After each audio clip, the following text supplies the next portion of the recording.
The number one killer is time. It destroys us all. Quantum Break is an action-adventure science fiction third-person shooter. The branching storyline is based on junction points where the player chooses one path or another to progress, all told with a mix of puzzles, shooting sections, in-game cutscenes and live-action TV sections. It all begins with the main character being asked to explain the events of the past few days, and continues with the story being narrated in this interview style. We failed. Jack. And of course,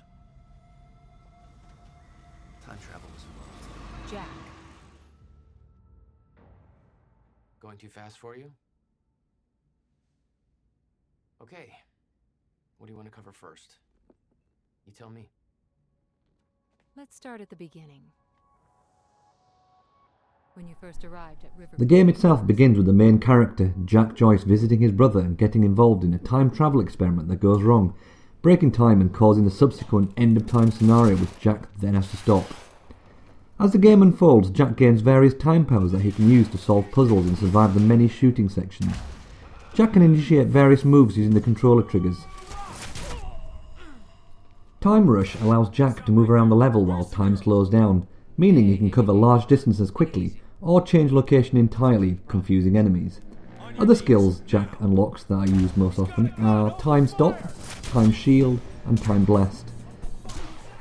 Time Stop allows Jack to freeze an enemy and then stack bullets into them, which will then all impact simultaneously once the enemy unfreezes. Time Shield will protect Jack from incoming projectiles, while Time Blast is quite useful for taking out multiple enemies. All these will deplete your energy meter, and you'll need to give it time to recharge before you use it again.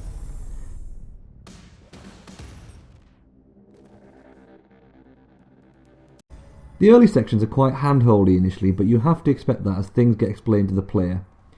It can feel overwhelming at first, but experimentation soon helps the player get the hang of it. Certain moves are easier to execute, and players will soon have favoured tactics that they'll use repeatedly. Players will get more enjoyment out of the combat if they deliberately vary their tactics, as the AI isn't really good enough to force a change in playstyle. The same tactics can be used over and over again to brute force through most of the firefights. There are exceptions, however, when new enemies are introduced and the player is then forced to learn new tactics, but again, once mastered, the AI doesn't really react as intelligently to player attack patterns as you would hope. The shootouts are a mix of exhilarating and simply okay, depending on how many times a player has encountered the enemy type before. Simply running around doesn't always work, and they're as fun as a player wants them to be. Guns are varied enough to make a small difference in how you approach the game, but otherwise don't affect how a section needs to be tackled. Sadly, there is no option to sneak past enemies. Each shooting section can only be completed once all enemies have been eliminated. The game can be very fiddly on where you have to stand for X or Y to become available to press.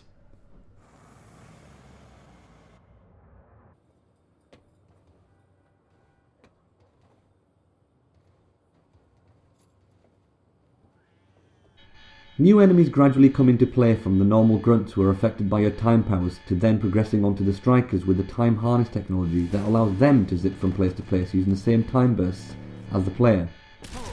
Meeting your first Juggernaut is a real "oh crap" moment, and learning how to deal with them effectively is very satisfying. The storytelling is tight right through the game, with some amusing moments as well as incidental side stories on laptops, such as the adventurous religious singles dating website on a lab worker's laptop, or another on a colleague's PC telling Dr. Amaral that he's mortgaged his house to shoot his screenplay that he stars in and has a part in it for her too. The time junction sections are suitably tense, as both choices seem equally valid, with the player being given a glimpse of what might be should they choose that particular path. This also gives the game some replayability, as players can come back to select the alternate path to see where the story branch takes them. Sophia's loyal. She's always been loyal. I don't think we can trust her. The way she looked at the countermeasure like she's seen it before. She knows what it does. Sophia's research had saved my life. Loyalty doesn't run any deeper.